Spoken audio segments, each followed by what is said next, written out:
Sedang bagian akhir disebut beberapa kerajaan, antara lain Tarumanagara, Sriwijaya, Keling, Medang Mataram, Kerajaan Sunda, Galuh, Indraprahasta. Kerajaan-kerajaan di Bereta adalah Sangyang Hujung, Karbon Nagari, Wilwatika, Demak, Singhasari. Teks ini dilengkapi dengan keterangan dari teks Rajawa Arnana, Satu Bumi Nusantara. Teks ini merupakan seri ke-1 dalam bagian I dari 3 bagian naskah negara Kertabumi, SJ 8 MNJBS -76 sampai 975 Nagara KR Tabumi, BHS Jawa Cirebon Aks, cacarakan prosa 08,3. Petikan di atas dapat dianggap data yang merupakan bukti otentik karena fisiknya bisa ditemukan di Museum Sri Baduga Bandung, Jawa Barat.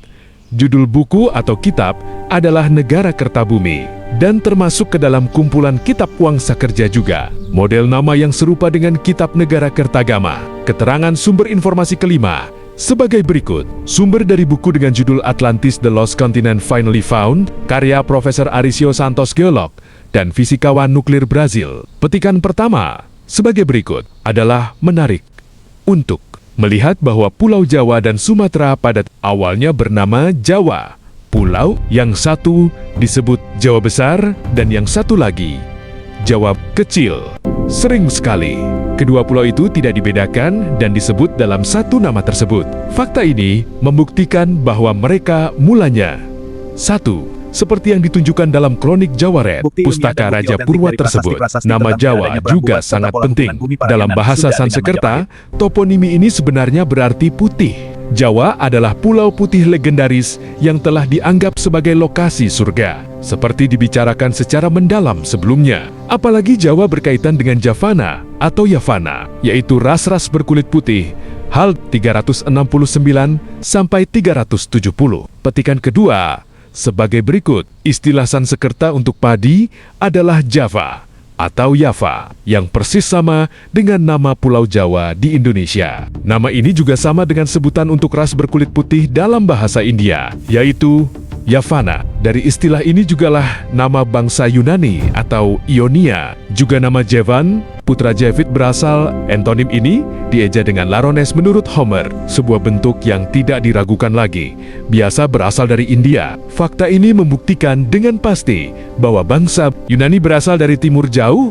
Hal 451. Sumber ini memberikan fakta adanya istilah bahasa Sanskerta tentang Java atau Java. Javana atau Yavana dan pelafalan untuk Yavana biasanya kita sebut sebagai Yawana. Javana atau Yavana sendiri mempunyai arti sebagai ras berkulit putih dan Pulau Jawa atau Jawa adalah pulau putih. Munculnya nama Yawana untuk sebutan ras berkulit putih merupakan bahasa India, tentunya dari negeri India. Dan lebih jauh penulis buku itu sendiri mengatakan bahwa Javana atau Yavana atau Yawana sangat erat kaitannya dengan Pulau Jawa. Kesimpulan buku ini adalah Atlantis atau surga yang hilang berasal dari Indonesia. Artinya semua peradaban kembali ke Indonesia sebagai pusat peradaban manusia pada mulanya. Jawa dan Sumatera letak Atlantis itu. Analisa data nama Yawana yang ada dinyatakan bahwa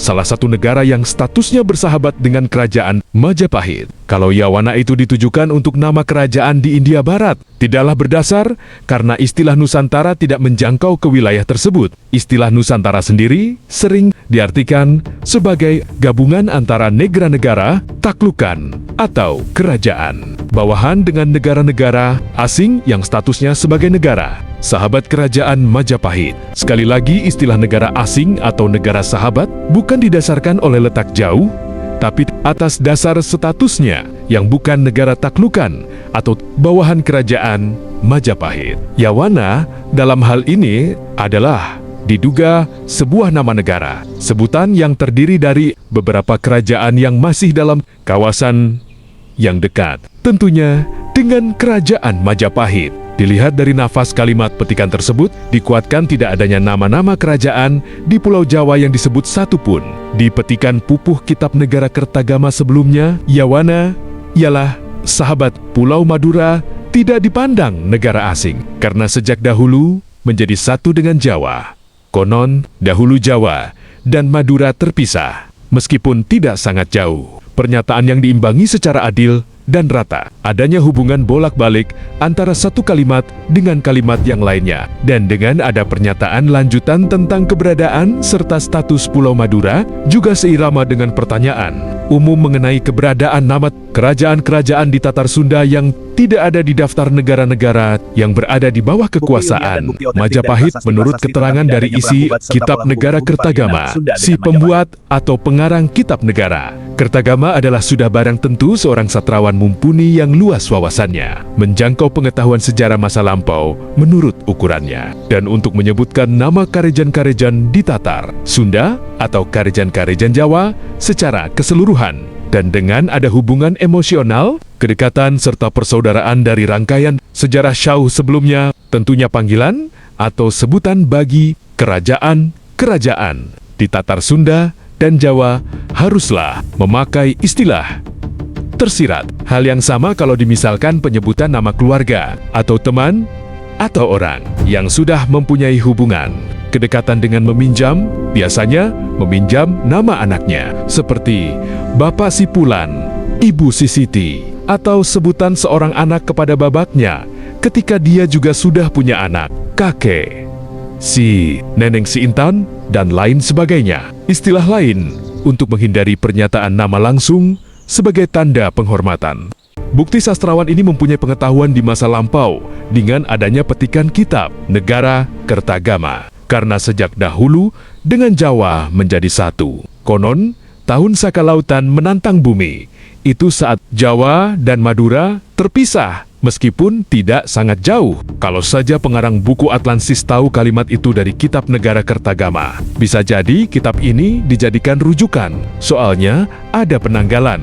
Waktu di situ, tahun Saka Lautan menantang bumi yang secara harfiah bisa diartikan ketika permukaan air laut naik mengenangi daratan. Ini sangat sejalan dengan penelitian, analisa, dan teori-teori buku Atlantis karya Prof. Santos, nama panggilan pengarang buku Atlantis. Mohon maaf, penulis belum bisa mengartikan arti lautan menantang bumi sebagai angka tahun sisaran untuk skala perhitungan Saka. Hal ini juga sama dengan sebutan untuk nama Yawana, dipakai untuk menerangkan karijen-karijen di Tatar Sunda, tapi meminjam istilah asal-usul orang masyarakat Sunda dan Jawa secara keseluruhan karena merasa ada kesamaan jalur keturunan. Terdapat rasa persaudaraan yang kental. Karena secara sejarah, masyarakat Sunda lebih awal mulai terdeteksi sebagai asal-usul keturunan pertama, dilihat dari historis Karijan-Kurjan di Tatar Sunda dan Jawa bagian timur tentunya. Nama Yawana, menurut penulis arahnya ini merujuk untuk sebuah nama lain, diduga yaitu kerajaan-kerajaan Sunda.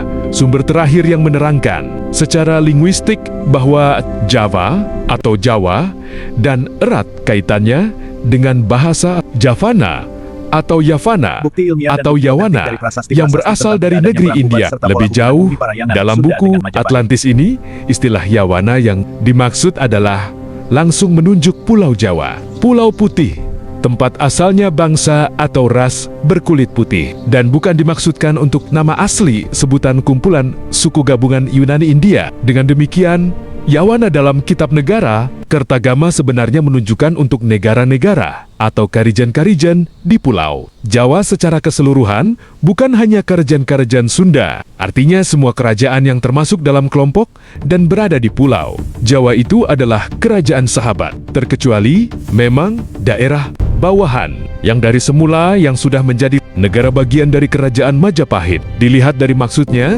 Yawana lebih ke arah karijen-karojen di Tatar Sunda. Dilihat dari pengecualian tentang kerajaan-kerajaan di Pulau Jawa yang sudah termasuk secara fakta teritorial ke wilayah kerajaan Majapahit. Dengan demikian, Yawana sudah barang tentu secara cakupan, dan khusus untuk kasus ini dapat diambil kesimpulan atas dasar analisa-analisa di atas bahwa Yawana merujuk terhadap karijan-karijan di Tatar Sunda, dan yang mewakili kerajaan gabungan di Tatar Sunda pada waktu itu adalah kerajaan Sunda Galuh, kecuali ada bukti lain yang menerangkan identitas tentang kerajaan Yawana yang sebenarnya. Maka dengan demikian pernyataan tentang negara Yawana yang disebutkan dalam Kitab Negara, Kertagama adalah nama untuk sebutan karijan-karijan di Tatar Sunda.